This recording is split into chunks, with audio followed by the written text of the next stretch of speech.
and welcome to another session of The Rambling Mystic. I'm your Rambling Mystic, and again, we're here tonight to discuss the deeper meanings of life and the universe. Why are we here? What are we all about?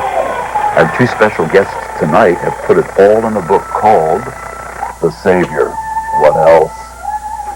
We'll be back in just a moment to meet these two mystical philosophers. We're back now to The Rambling Mystic and our two authors who are going to introduce themselves. Before I go any farther, I want to show you their book again, The Savior, a book about life, death, the origin of the universe, who we are, where we came from, and maybe where we're going. Would you like to introduce yourself now, my dear? Yes, thank you. We're so much in love that we very rarely part. Even, of course, never spiritually, but we're always touching in some way. That's why it's hard for me to stop looking at my husband. My name is Hello. I'm formerly Shirley Friedstein of New York City, and I found my spiritual development when I took a trip to India, and I realized commercialism was just an evil force in the world. That's when I discovered the special philosophy of life, which is in our book, The Savior, published by Doubleday at 1995. And I also used to be a chain smoker, but I don't smoke anymore and I'm not addicted to anything. I'd like to introduce you to my love mate and love partner. You, my dear. When we went to India, somehow we started to speak different, to act different, to love different. We've grown many miles in every direction. And now we're here at your show. And we want to share our travel and our experiences and learning the new ways to love with your audience. I'm so happy to have you here. And I'd like to ask you, in having read your book, I found a feeling that we're all somehow touched by nature, as if somehow we were all creatures of Mother Nature, not apart from nature, but, as it were, sprung from nature itself. Yes. Now, is this what you were saying here?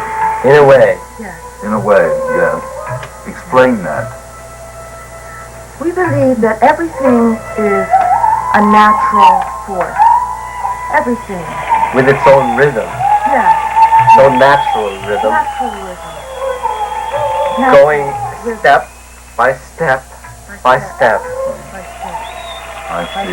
As if, All along the way. in other words, it's as if we're somehow tied to time, and when every second, Every second, ticks by, every minute, then every hour, time goes every on. day, every week, Yes. every month, every year, every 10 years, Every 20 years. it goes forever, So you mean that further than forever. at times we're all somehow creatures of nature, Through and with time. and with time. Yeah. I think Abdullah and I are so tuned in naturally, spiritually, in every single way that we often talk and say the same thing at the same time. We find this very stimulating. I know I find it very stimulating. And I know that And if whatever I think, he thinks. that is true. so. You're saying then that somehow together, as creatures of nature, moving through the sphere of time, second by second, you are somehow touched, somehow together. No, that's not what we're saying. Well, what are you saying? What we are What are saying, we saying? what we are saying through the book, In our book, The Savior, 1995. especially in chapters 6, 7, and 8, what we are saying becomes very clear, and it's not what you were saying a minute ago. Please, tell us. We don't have the pluralistic view that you seem to be offering. You feel that perhaps your view is more didactic. I wouldn't say that either. In chapter 3, it explains how our views are non-didactic. Non-didactic. Inadactic. Let me say to both of you that this has been an experience that I will not soon forget. The Savior, by my two guests, whose names somehow have marched through the sphere of time, have gone back to the great sage himself, Haji Alamo, Mr. Stone, up at our studios, and we're going to invite him back. Now, I want to tell our table of affiliates that we're just going to run over just a little bit, and then we're all going to catch up. I want to welcome him on the set right now. Haji Alamo, come on in. The sage, come in. I'm sorry now. I cannot come on with you now. I cannot come on set with you now. You may ask question nicely. Master. You ask question nicely, I will do. But I cannot come on that. Master. I cannot do it. I assure you, Master, that the questions will be as It's not simple funny either. I tell you right now. as the lilac of the lilies of life. We respect you and revere your word, and please come and speak to our audience. I beg you. You will come. Please come. Please. My wife has come from... Gentle as the stars. She has come from many miles. Come ask questions. Ask the question. Ask me. Go ahead. What, O Master, O Sage, is the meaning of life? In my country, every time, before I would do we go to the, and so what we found was 2 or 3 times a week without. For instance, you wear this on your finger every time, and you will remember 2 or 3 times a week. It's on the 4th finger, and it's better this way to remember. And then finally, brush your teeth after every meal.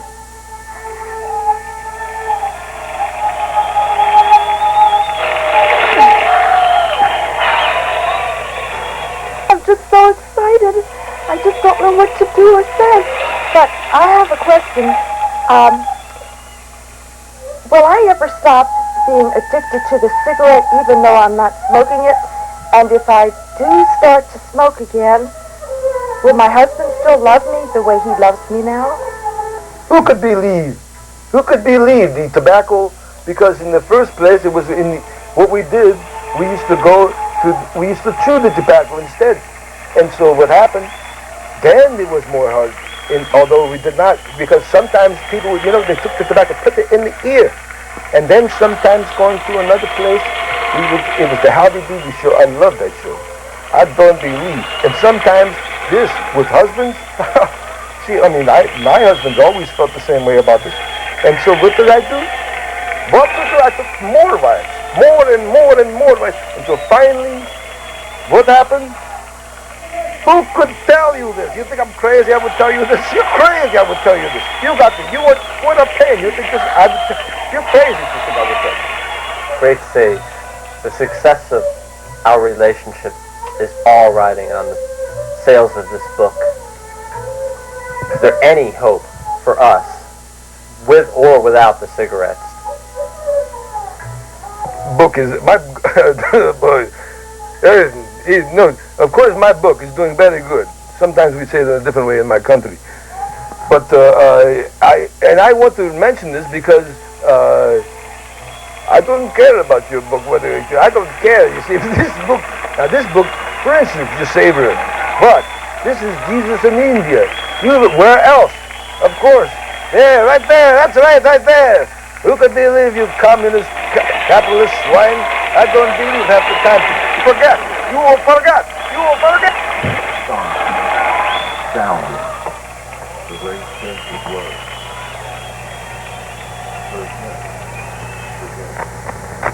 The rambling Mrs. brings you back for final comments on the great stage and his thought, forget. It's amazing to me. It's amazing. I can't believe it. But he could forget such a wonderful book was our book, The Savior. And He forgot that for 2 years that I've known him, he hasn't looked at his watch. And tonight, he's looking at his watch. I can't believe it. He probably also forgot Ruth spent until 3 a.m. at night writing this book. But the words of the great sage, forget, forget, forget. But I can't forget. I can't forget. Night after night after night. We wrote this book with so much love, so much harmony, so much togetherness, so much sharing. Then why, then, do we have the feeling of frictions here when the great sage said to us, forget? I think what he meant by forget. Forget. I think what he meant by forget. Yeah? He forgot. Have you forgotten? And you have a match. Ladies and I'm gentlemen, starting to forget. the rambling mystic says thank you to Nellie's tofu I'm parlor. forgetting. What the Savior And meant good night again. was We'll see you next week forget. for the rambling mystic. Goodbye.